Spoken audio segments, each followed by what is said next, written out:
Welcome everybody to West Centre. Today's webinar on manifesting your brand. This is part 3. I've recognised several folks from the last couple of the versions of the last two parts of this.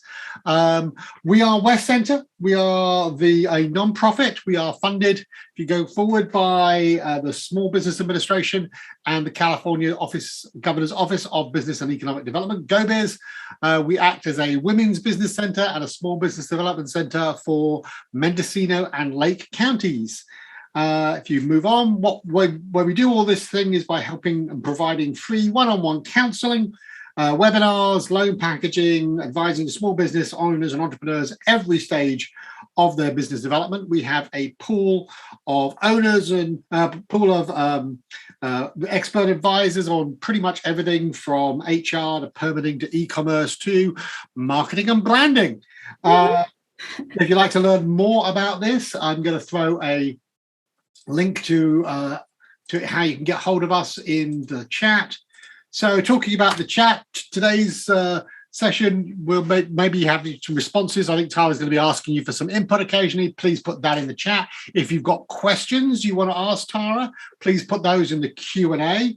And we would look forward to working with you. But that's enough for me. I'm going to hand you over to the person you came to learn from today, and that's Tara. So Tara, take it away. Hello, everyone. Welcome back. And I'll keep my intro short because I think we're all getting to know each other. But I am a creative brand strategist and writer based out of Los Angeles. And I'm the founder of Gardener Connections, my boutique branding and marketing firm that services clients worldwide. So I love building and polishing brands and creating kind of unique out-of-the-box strategies to help small business owners like yourself expand and flow. So I work with, small businesses up to corporate clients, depending on the work, but my heart is, as you know, is with you all and all the entrepreneurs of the world. So welcome to Manifest Your Brand. This is as Alan said, the third part of 4. So we're, halfway through. We'll be only one Wednesday left after this, but we'll be walking through a few more components today to help you polish and shine bright. So I like to just start the workshop off with just putting an intention out there. I hope today you can, learn a lot more components of manifesting your brand, but this is the really fun stuff. This is the stuff my clients and I get really excited talking about. We'll be kind of exploring our brand identity today, talking about colors, fonts, all the fun stuff. But before we do that, let's just kind of recap the last 2 weeks, just in case someone's tuning in today and going to catch up on the other webinars.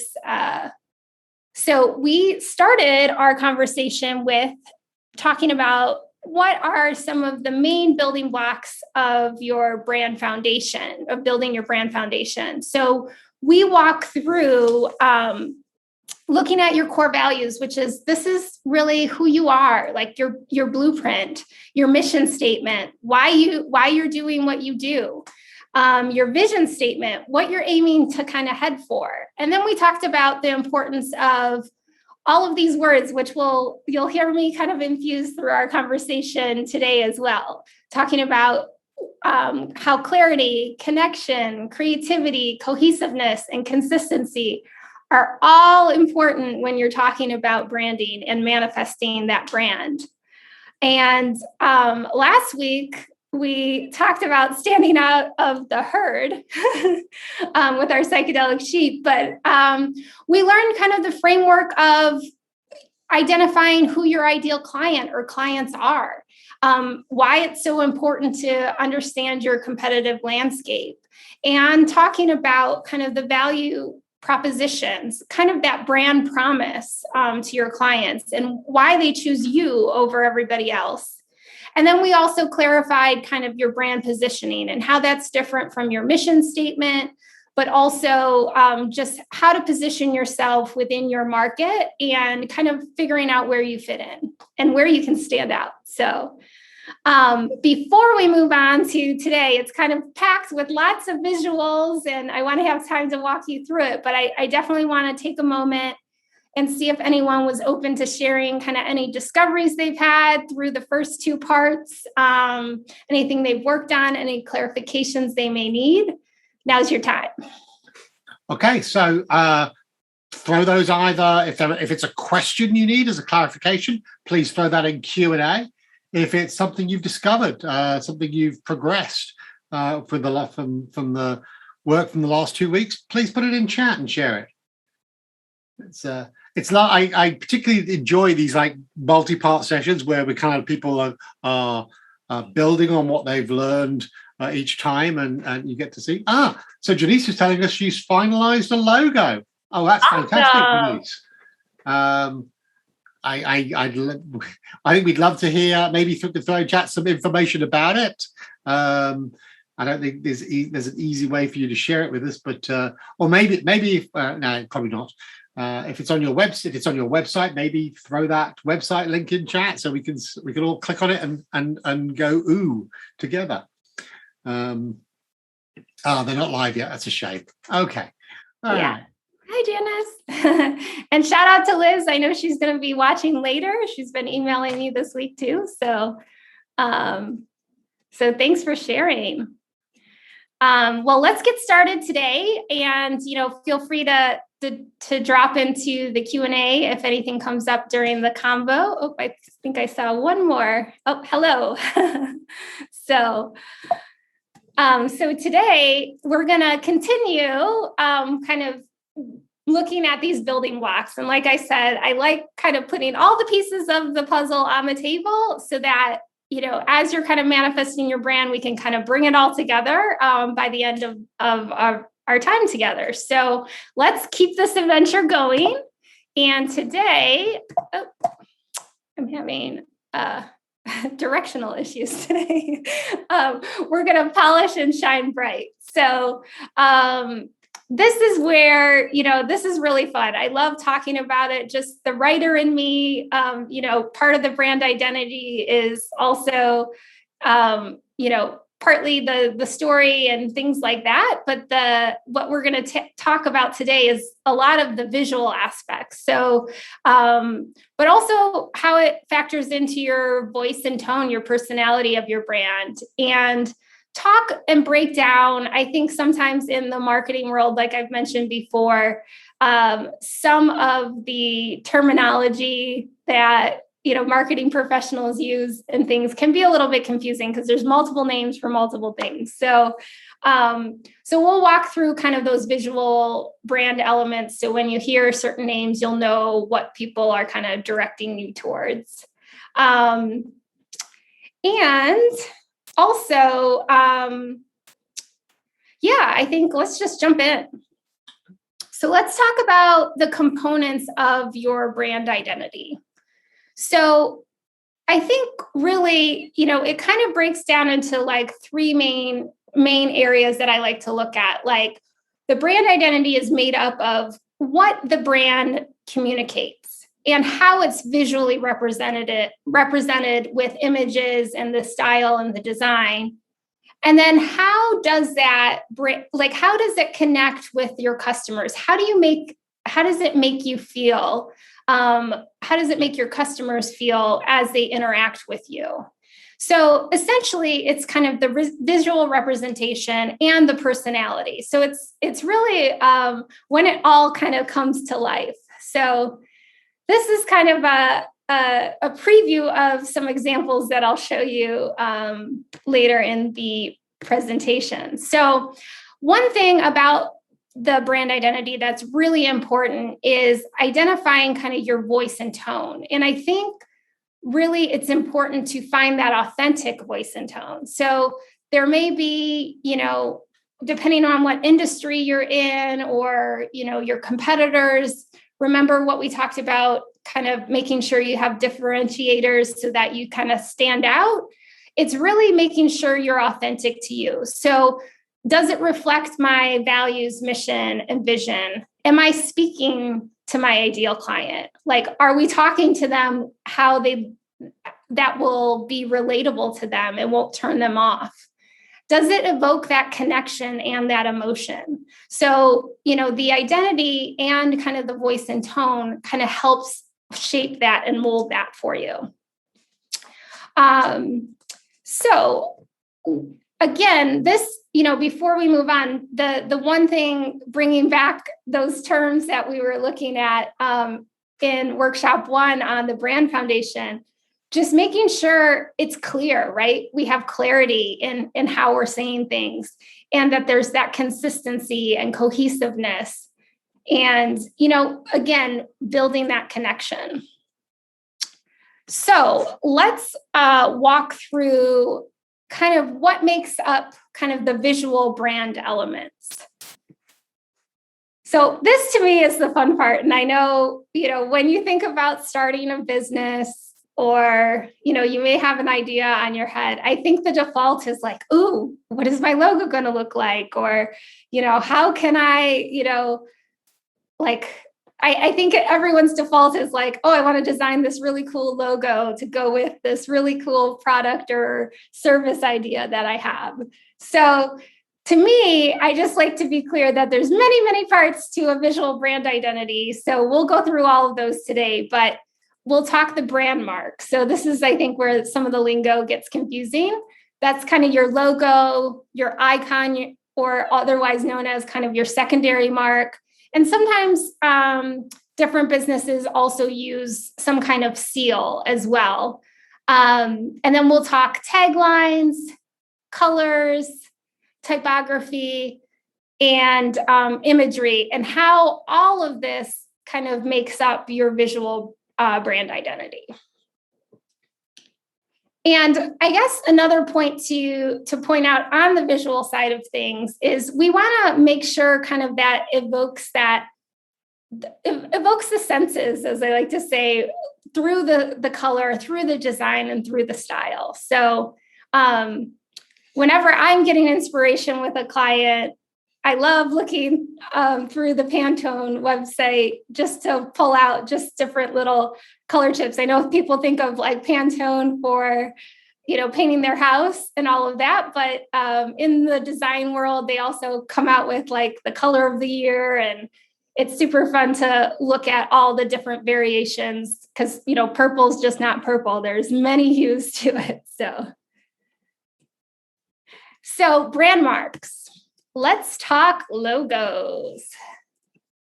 So again, this is what I think most people think of when they hear the word branding, is they automatically say, oh yeah, I have my logo done.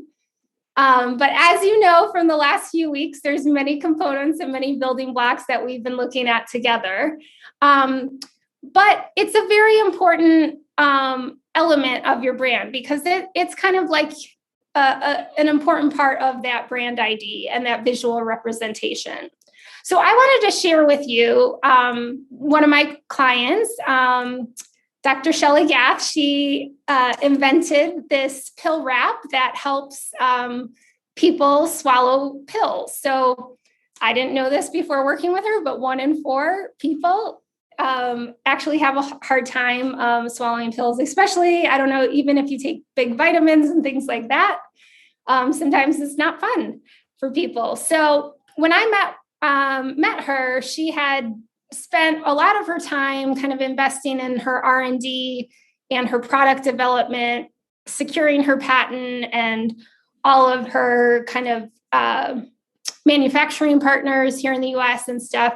And she just kind of used one of those online logo design sites to design a logo just so she had it for when she was having these conversations. So before we were getting ready to go to market and launch, we kind of did a little polish, as I like to say, or a refresh. And working with one of my creative partners, Erica from Pixel Jam Digital, we kind of refreshed, I guess is the best word to say, her logo. So you can kind of see the before and after here, and then also how it's kind of was applied to her packaging as well. So we'll continue to I'll show you more of the examples so you can kind of see how all of her brand kind of came together in a minute. But let's look at another example of logos as well.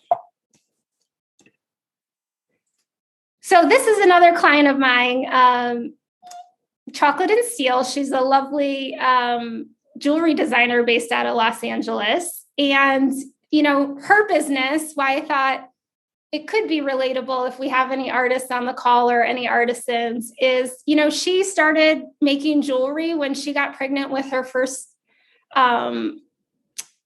child, and, you know, used to just sell things on Etsy here and there, and then really decided to turn it into a business because people were attracted to her jewelry. And, you know, she started more as like an illustrated jewelry. She does really beautiful petite sterling silver. And then it's kind of just evolved and grown with her as her company's now been around for, I think, over a decade. So she just recently wanted to refresh her logo just to represent and have it feel a little bit more in the direction she was evolving to. So you can kind of see the before and after. And again, I think I shared Casey's info before, but she helped Christine through this kind of visual brand, this logo update. So then part of kind of the brand marks, or some people call it like the logo suite, you also have icons, or also it's known as kind of the secondary mark. And then you also have what people call seals, but they can be used in a little different ways. So, you know, the secondary mark is sometimes you'll see that on the business card, or where you just want to kind of watermark, you know, something. For Christine's case, for Chocolate and Steel, she did the secondary mark so she could have that, you know, stamped and imprinted on all of her jewelry designs on the back of them. But the seal at the bottom with the little poppy in the gray, that, you know, is what she's using for when she needs kind of a stacked logo suits better. So let's think of like social websites and profile pics, like we live in the world of profile pics now. So when maybe, you know, a horizontal or a more vertical logo doesn't quite fit the, you know, sizing standards. So the important part is that these icons and these secondary marks and seals, they kind of add more visual interest, but also still are in line with that consistency of the logo and the overall brand feel. So let's talk taglines for a minute. Now, just to preface this conversation with, you know, taglines have really evolved from, if we think back to like the Mad Men advertising days to, you know, I think the most famous tagline is Nike, just do it, to where we are with living in this world of content creation. So even companies, you know, iconic with some of their taglines are also somewhat moving away from them in a sense. And a lot of times you'll see them come through more in kind of core messaging. And this core messaging can be used, you know, throughout all of your marketing materials and your kind of brand representation, but it doesn't just lock you into this one, you know, little tagline that can still be useful. And I use my company's logo as an example. I chose to have my company named after me. I'm Tara Gardner, so my company is Gardner Connections.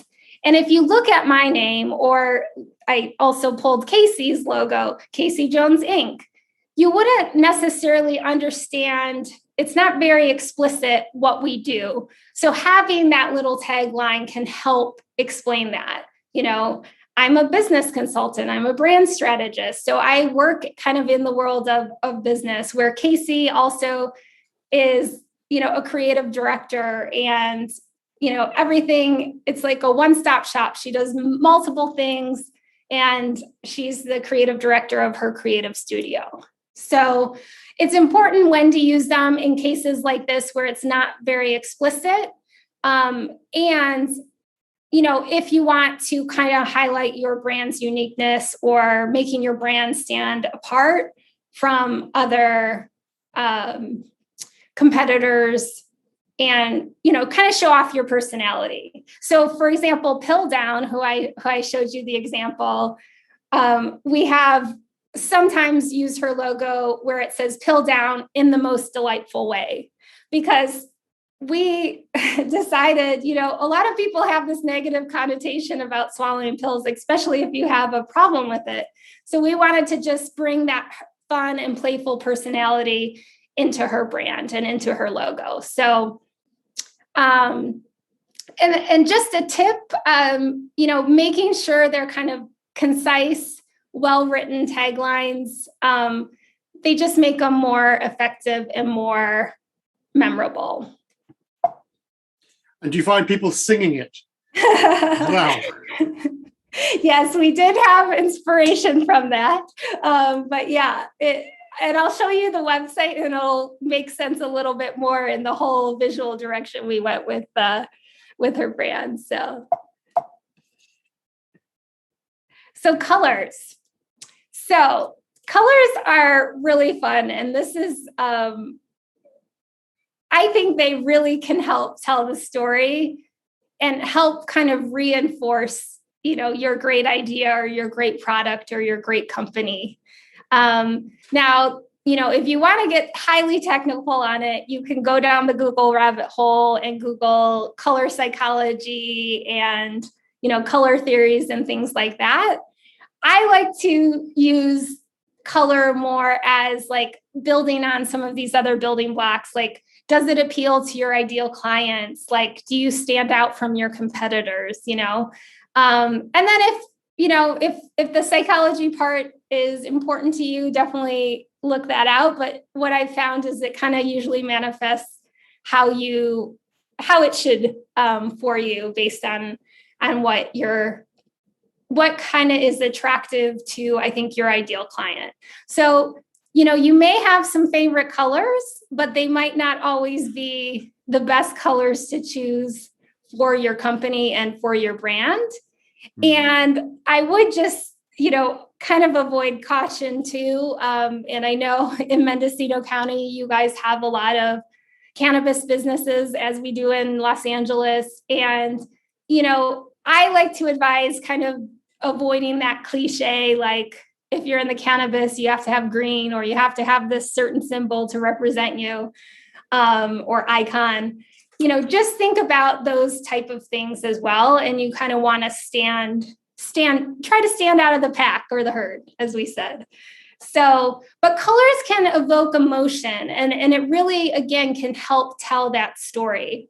So also color, once you select your colors, and it just helps reinforce, and it can be a tool to help remind you and remind people, oh, that reminds me of XYZ brand, right? So ask yourself, like, what colors really represent my best brand identity, and what will kind of breed that connection with my clients. So Tara, we had a question come in Sure. from Janice, and it kind of was tied into the logo piece. It said, the logo was a super fun part, but now she's trying to decide on a color palette. Uh-huh. Used an online design site and made sure to buy the rights to the image. Okay. How do you get from, if you have a really cool image or a really cool logo, how do you get from there to a color palette? Yeah, so I think brings me to kind of my next point. We'll be looking at kind of just different mood boards and inspiration. So my starting point, even before we get into logos, is I like to recommend creating kind of that mood board or that vision board, right? And Pinterest is a great source of inspiration.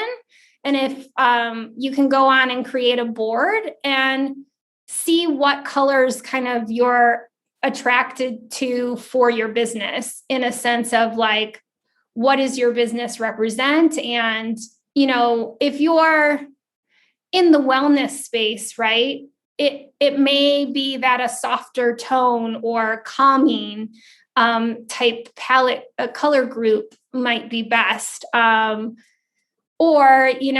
maybe you're in the wellness space and it's a little bit more cutting edge technology, then you want to go a little bolder with your colors. So Janice, if you want to drop in the Q&A, remind me your business again.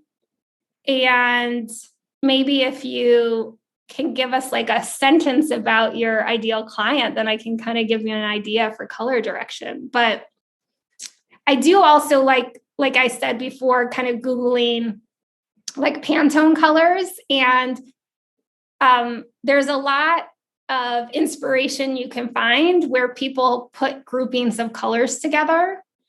The other important thing to notice is I like recommending, and these are just a couple examples from some client work that I've worked on with Erica from Pixel Jam, but we pulled, 5 colors with some secondary colors.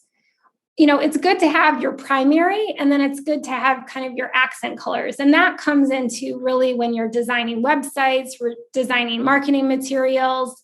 So I like to do that contrast too between like a bolder color palette and some lighter hues. So you get a little bit of that contrast, and it just allows, a little bit more design elements and style to come through.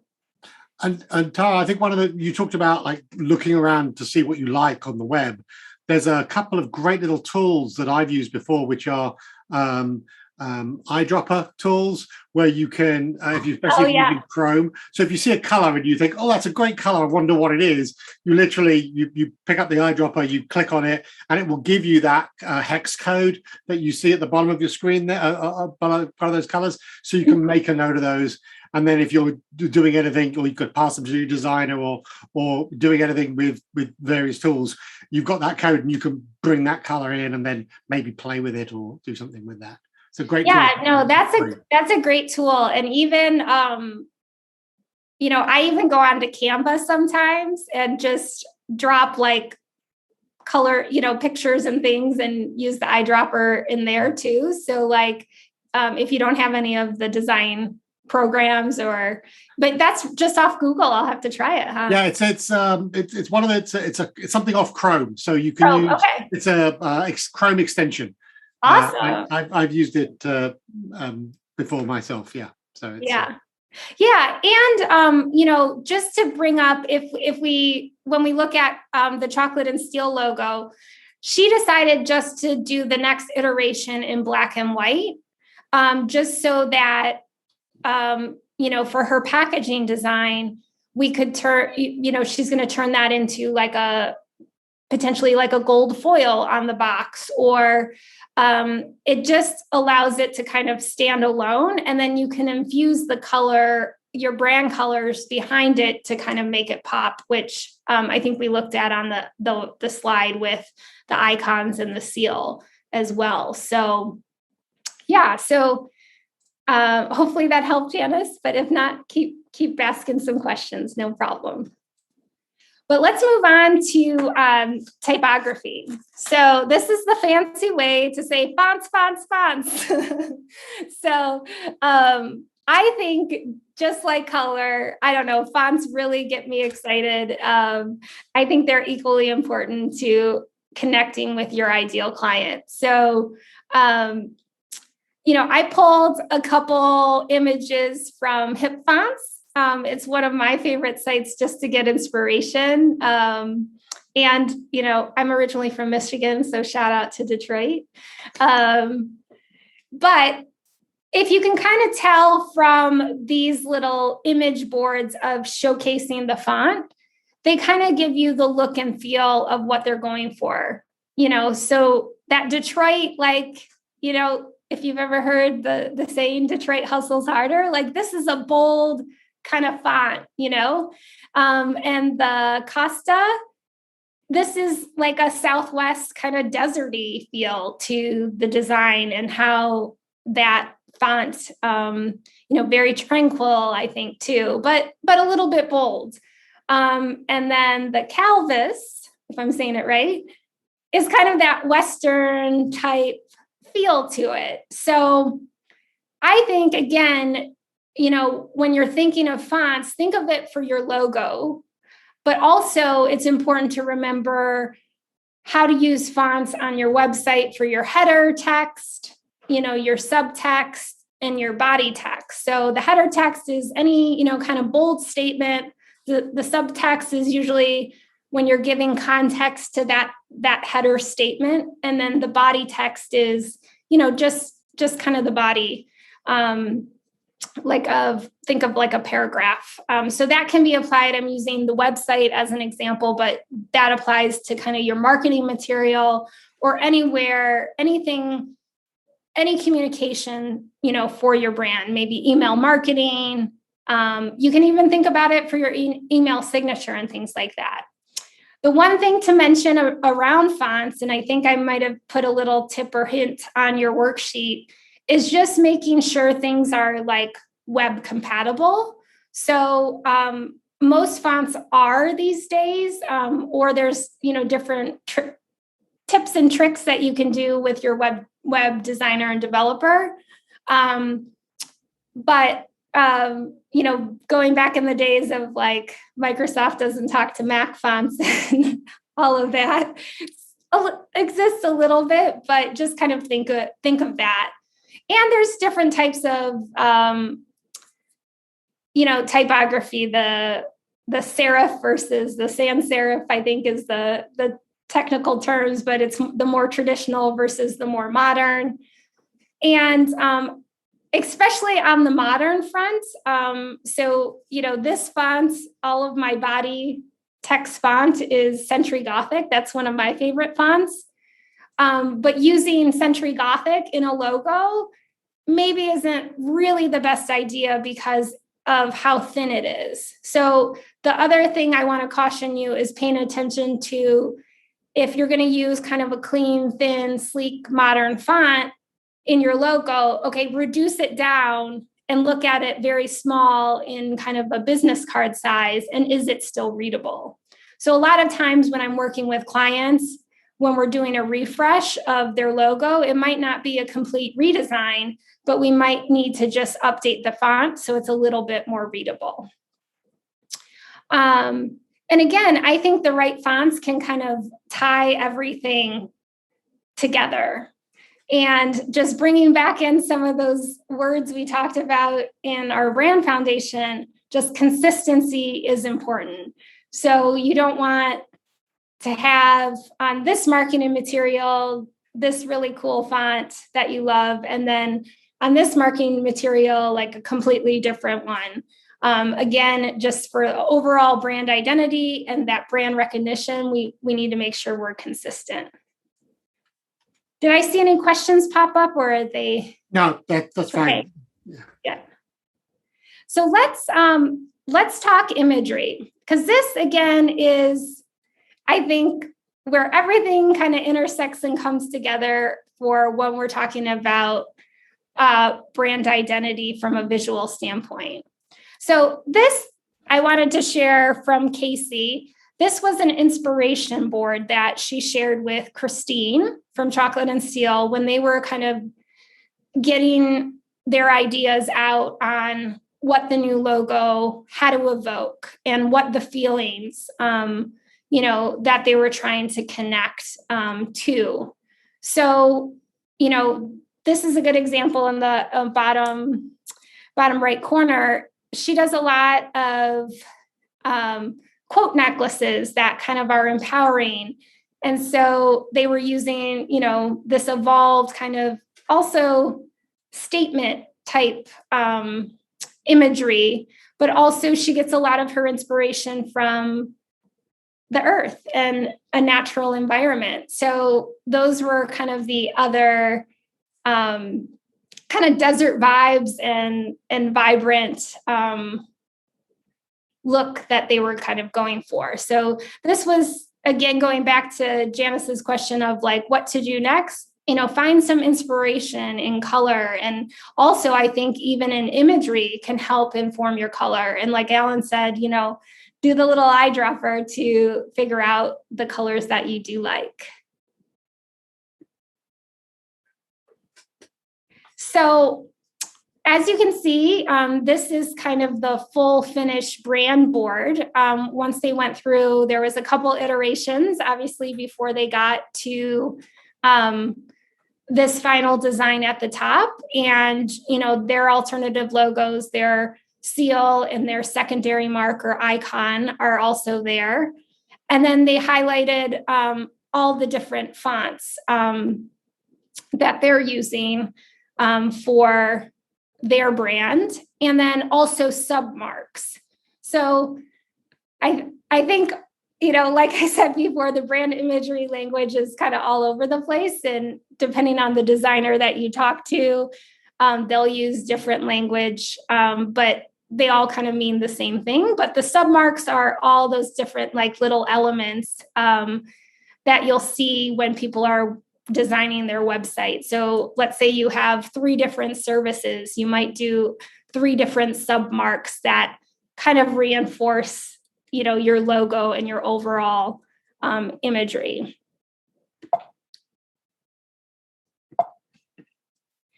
And then this is, again, from Irene from Brim Branding. So I think we mentioned her in one of the other talks. This is, again, one of my design partners as well. But she does a stylescape inspiration after she goes through kind of the visual brand discovery phase and goes through the design process with her clients. And so you can kind of see how she brings it to life. And I wanted to use this science fair example where she did a lot of the imagery and the wayfinding signs and all of that, because also when you talk imagery as well, you're talking in infographics and any illustrations. Again, they all need to kind of work together for that visual brand identity. And then also, obviously, when you think of imagery, you might automatically go to photography, right? And you can see from the second example of the stylescape where how they use kind of that imagery to, show that family and connection and, that carefree type spirit that hopefully a wedding photographer, will capture those special moments. And then this is a mood board example. So this is from my other design, one of my other design partners, Pixel Jam Erica. And, this was a mood board we put together. We didn't necessarily redo the logo for I Heart Momo photo booth, but we wanted to create that color palette and then pick out the different fonts that we were going to use before we revamped his website.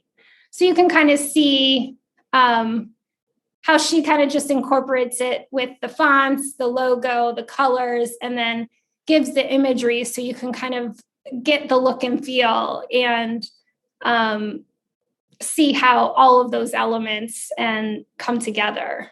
And even, those submarks or those different design elements, like for Rick from I Heart Momo, we kind of use some glitter just because it's, a party and, they're all about creating shareable moments, right? So just make sure that again, when we're doing imagery, it's clear and it's consistent and it's cohesive with your overall brand. And remembering, does this connect with my client? It's not just what I like, but does it connect with who I'm trying to attract? And so before we go on, I'm actually I want to take you through I'm going to pull up some of the websites of some of the examples I shared so you can kind of see how it all kind of works together, right? So with Pill Down, again, Pill Down in the most delightful way, we wanted there to be that playful aspect of it. And, although, having a pill stuck in your throat is not probably the most delightful thing. Hopefully, using this pill wrap, it helps, prevent that. So we just had some very nice, flowing waves. We thought of some of our inspiration we thought of was like a water slide, or of course the Mary Poppins, song about the two. Is it 2 spoonfuls of medicine? A spoonful of sugar makes the medicine go down in the most delightful way. Yeah. But we just wanted it to be clear on who we connected with. One of her differentiating aspects of her product is, she doesn't put any added sugar. So anyone with diabetes or anything like that doesn't have to worry about it. So we wanted to show that her product used, monk fruit, which is a natural sweetener, which is fine. And then we created some infographics to show how the pill wrap works. And again, it's all in her kind of brand colors. And this is Dr. Shelley Yath, lovely lady, an inventor of Pill Down. But you can kind of see the emotion that we're going to connect with. So let's switch over to Chocolate and Steel, because after she had her logo refresh, then she also did an overhaul of her website. So you can kind of get a feel of all of her brand marks kind of coming together and how they were utilized on the website. And just looking at, the typography as well. So this would be her, where it says sustainable jewelry, that would be her header font, and the subtext, subfont would be the with strong roots and sweet blooms.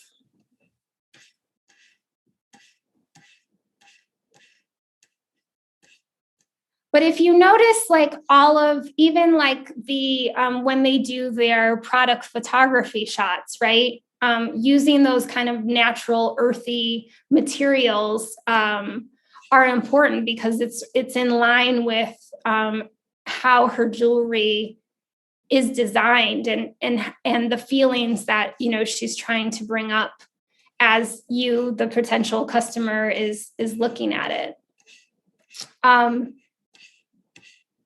And then here we go right here. Here's kind of her icon. She's also using this on her social media as well. Let me see, pull up. I think these are more of her product photos. But if you head over to her Instagram, and you can kind of see all of the different kind of icon, all of the imagery kind of come together. Now, I think Alan also dropped in the chat for you, as we're talking about imagery, just great places if you don't, have the tools, or you need some images for your website. I think he did Unsplash, which I just learned about, which is royalty-free images, which is great. I'm always a default Adobe stock. Also, I think when we were creating Pill Down and we just wanted to think about representation on the website as well, there's a great new I think it's a newer stock image called tonal. So if you need kind of more diverse photos, because if your clientele is a more diverse market, that's also great just to make sure, that representation is there as well.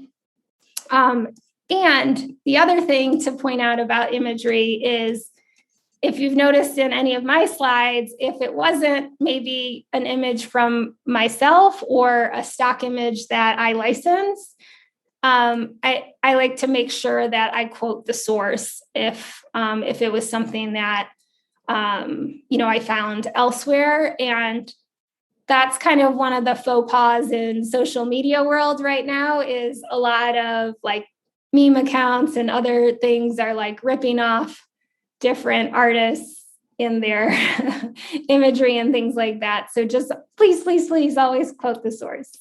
But I just also wanted to show you Casey's website, because I think this really stands out in showing off kind of her creative style, right? Like if we think back to her vision statement of spreading joy and color in the world, I think that comes across very apparent in the type of design work and the activations and different things that she does.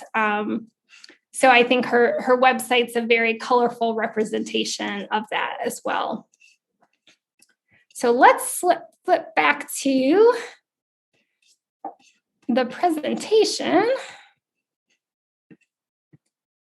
and see. I know that was a lot on visuals. So does anyone have any questions?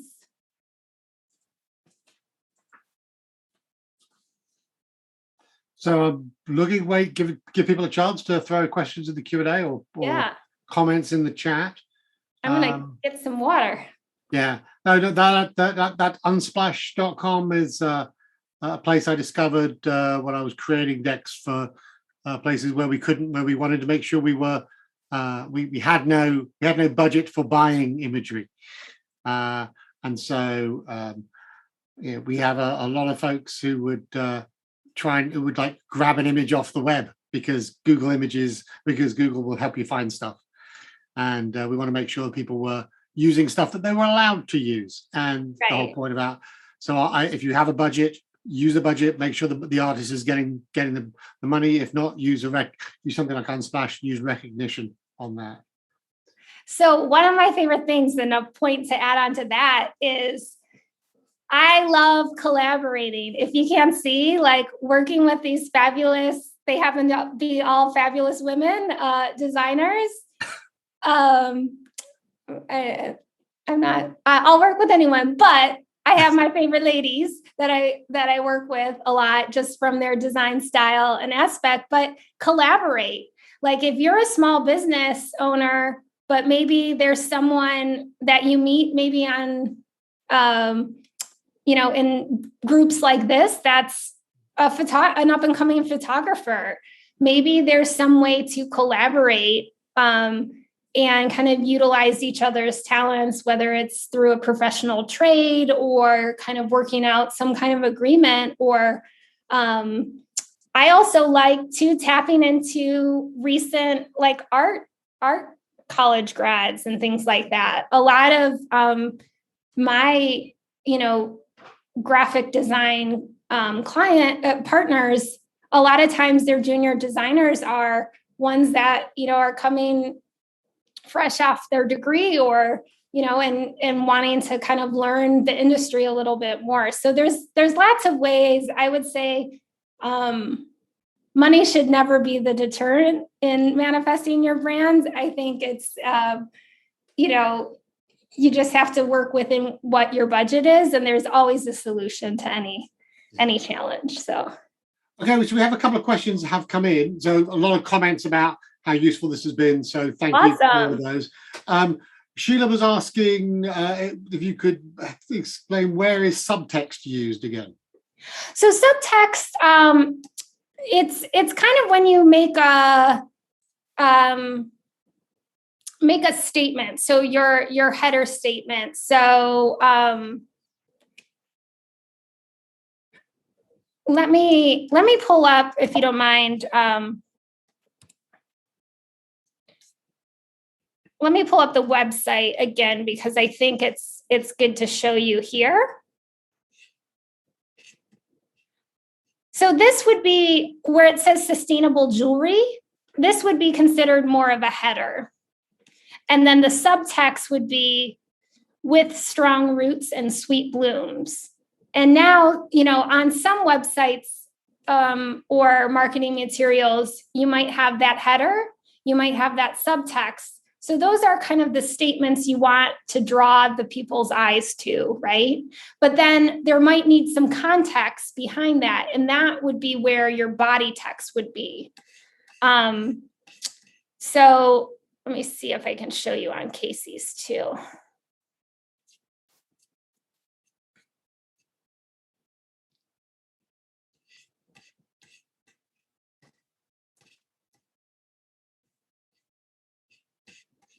So for her, she has kind of her header text right here in kind of this more bold, highlighted text. And then she has kind of her subtext below it. Let's click on.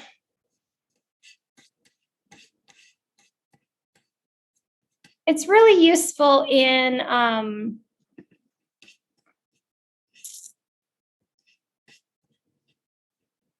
so this, again, here would be the pill swallowing made easy. This is kind of her header text and her subtext. So we're just using a little bit smaller font, but still the playfulness of it. And then the body text would be where it says, we understand for many, the issue continues into adulthood. So this would be kind of more of your body text. Okay. There's a question around, do these sites acknowledge ADA compliance with designs able to be read by screen readers, etc.? So I guess that's a question of how, when you're building the website, it's important to put that alt text behind all the images that you use, and your website designer can help you with that. Yeah, I know about this because we had a session yesterday on the ABCs of website design. Yeah. No, that would be more of what you need to work with, I think, your developer on. Yeah. Because it needs to be able to be recognized and read through. Yeah. And that's what's called the alt text piece. So when you put the image on the site, you also have the alt text, so the screen reader will be able to find it. And if you make good use of the alt text, it also can help you with your search engine optimization and stuff like that as well. Yeah. So.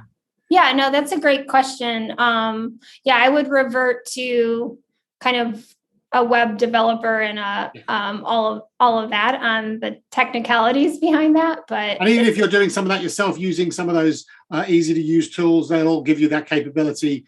If you're building something in WordPress, it's always there. So you can always do it, but you must always remember to do it. Yeah, and that alt text also helps with your SEO as well. Yeah. So it would serve both purposes for you in that case. So one of our attendees who wishes to remain anonymous says, right now I'm stuck between a white logo on a black background versus a black logo on a white background. Mm-hmm. I'm not sure what we can help her with that. Because him or her with that. Well, I would recommend having it in kind of the black outline. I guess it would be hard to say without seeing it. Also, I guess from what you said, it's going to depend on what the rest of your brand identity is all about, isn't it? It's well, and also the colors that you're using as well.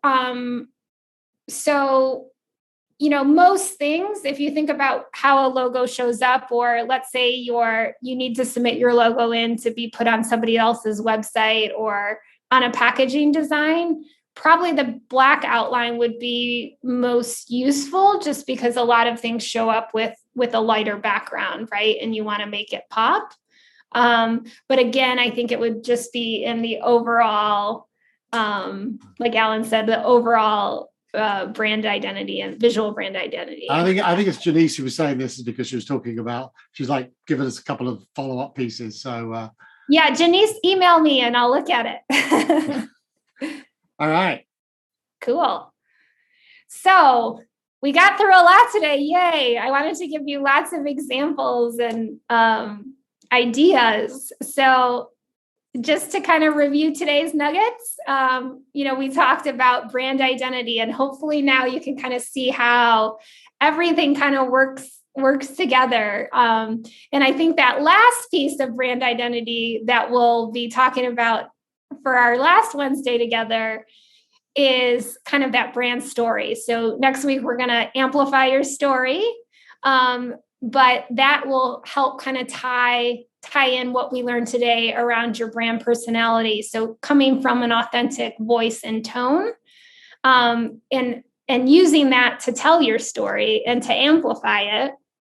And then we looked at all the different visual brand elements to kind of think about as well. So yeah, we got through a lot, and hopefully the mood boards and the inspiration and all of that just kind of perks some creativity in all of you. Yeah. And I look forward to coming back together next Wednesday. So sadly, only one more left. This has been so much fun. But if you have questions in the meantime or want to connect about anything, please feel free to reach out on my email here. And, thank you to Alan for being an amazing host, of course. Thank you to West and everybody else that we'll thank later in the slides. Yeah. I always forget.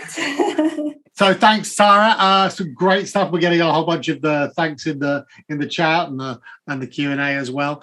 The score. If you don't, we need to provide feedback to our funders to tell them that we're doing the job that you like. So that's what the poll's for. So please take a moment or two, fill out that poll, give us that feedback, and we can keep doing these things.